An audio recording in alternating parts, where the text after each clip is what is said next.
जय श्री कृष्णा। वैशाख महीने की कथा व महात्म। 10वां अध्याय। मैथिल बोला, हे ब्राह्मण, आपने कामदेव की स्त्री रति का चरित्र सुनाया। अब कृपया अशून्य शयन व्रत धारण करने की विधि कहिए।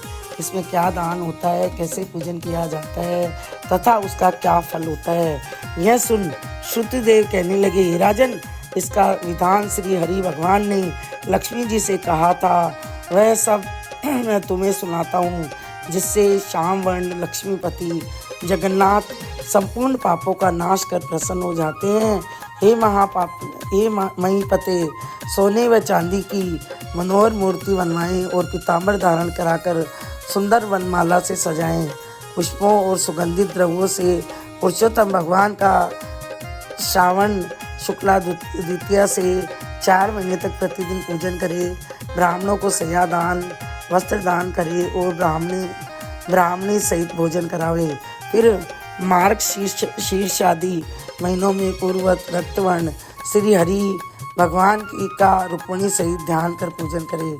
ऐसे ही चैत्र महीने में 4 महीने तक भूमि पर आसन बिना भक्ति से हरि भगवान का पूजन करे और आषाढ़ की द्वितीया के दिन समाप्त करे।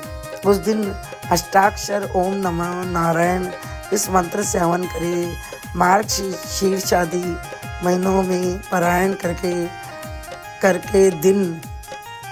के दिन विष्णु गायत्री नारायण विद्महे इस मंत्र से हवन करे और भक्षो आदि चारों प्रकार के भोजन करे। चैत्रादि महीनों में सहस्त्र शीर्षा इस पुरुष सुक्त मंत्र से हवन कर पंचामृत खीर घृत पक्का मालपुआ भोग के लिए कराए और लक्ष्मी नारायण को स्नान करा। बीच में श्री कृष्ण की सोने व चांदी की मनोहर मूर्ति रख भोग लगाएं। फिर केशवादि नाम से ब्राह्मणों को भोजन करा। श्रद्धा अनुसार 2 वस्त्र और अलंकार से पूजन करके मालपुआ ब्राह्मण के निमित्त 12वें दिन दे। फिर पूर्व कल्पित प्रतिमाओं को संपूर्ण अलंकारों से आभूषित कर आचार्य को दे और सैया का संकल्प करे। ऊपर लक्ष्मी नारायण का विधिवत पूजन करे।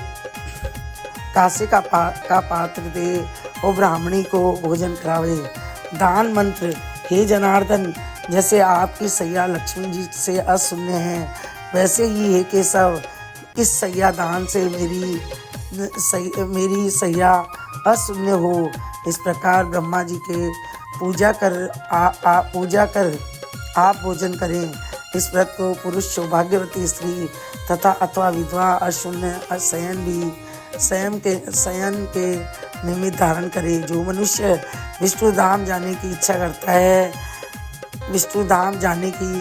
इच्छा करता है उसको यह व्रत अवश्य करना चाहिए। उसके करने से जगन्नाथ भगवान प्रसन्न होते हैं। देव दुर्लभ कार्यों की सिद्धि होती है और अनेक प्रकार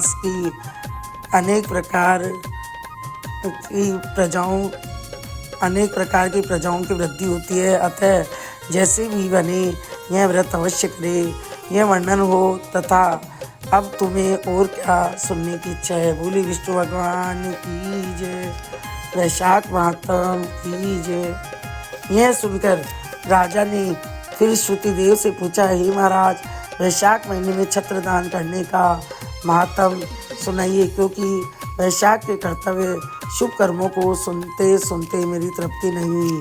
राजा के ऐसे वचन सुनकर श्रुतिदेव कहने लगे कि राजा छत्र दान के फल की एक प्राचीन कथा कहता हूँ, ध्यान से सुनो। सतयुग में एक हेमकांत नाम का राजा था। वह बड़ा बुद्धिमान और बलवान था। वह एक दिन शिकार खेलने गया। वहाँ उसे घने जंगल में वन में अनेक प्रकार के मृग और शूकरों को मारता हुआ थकने पर दोपहर को मुनियों के आश्रम में गया, जहाँ शतर्ची नामक ऋषि व्रत में मग्न समाधि लगाए ध्यान कर रहे थे। इससे उनको पता न चला कि आश्रम में कौन आया।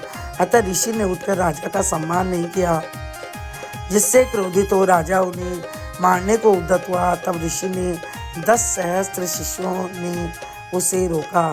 क्रोध में राजा कहने लगी, हे ब्राह्मणों, मैं थक गया हूँ, अब तुम मेरा आतिथ्य सत्कार करो। परंतु गुरु की आज्ञा के बिना क्या सत्कार करे। ऐसा शिष्यों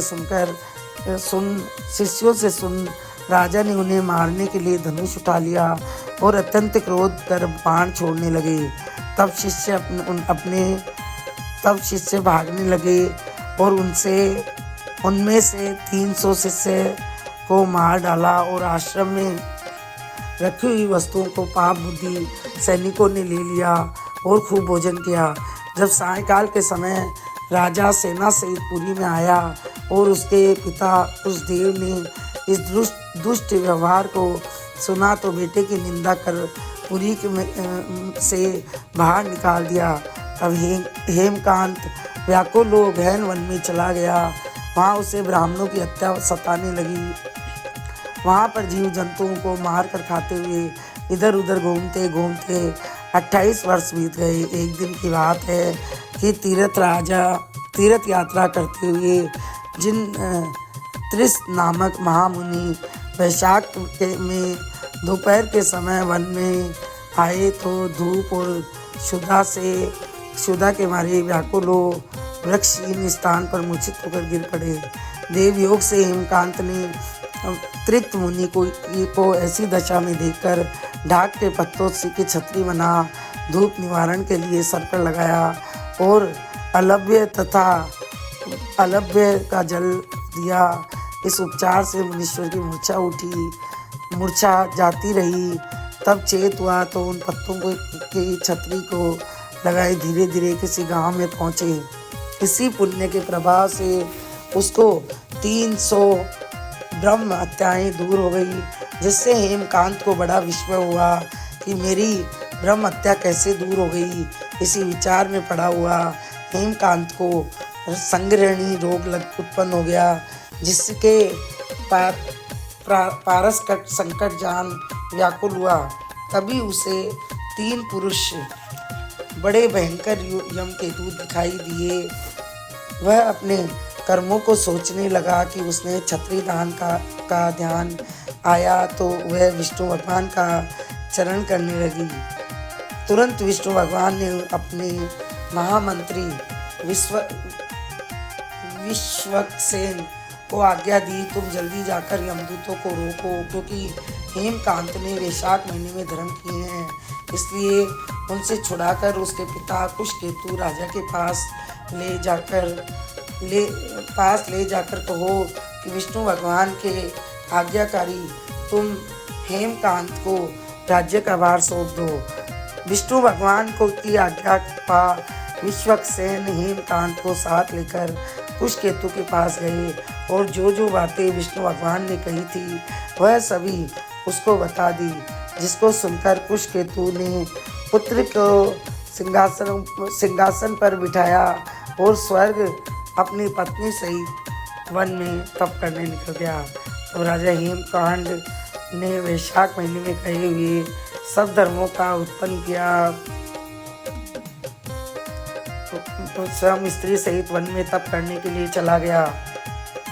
तब राजा हेमकांत ने वैशाख विष्णु भगवान की आज्ञा पा विश्वक्सेन हेमकांत को साथ लेकर कुशकेतु के पास गए और जो बातें विष्णु भगवान ने कही थी वह सभी उनको बता दी, जिसको सुनकर कुशकेतु के पुत्र को सिंहासन पर बिठाया और स्वयं अपनी स्त्री सहित वन में तप करने चला गया।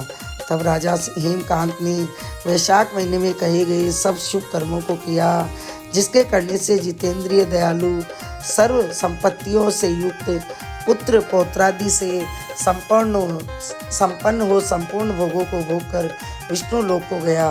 वैशाख महीने के धर्मों से अधिक कोई धर्म पापों के नष्ट करने वाला नहीं है और यह सुलभ तथा धर्म अर्थ काम मोक्ष रूप पुरुषार्थ चतुर्दष्ट का दाता है। बोले विष्णु भगवान की जय, वैशाख मातरम की जय।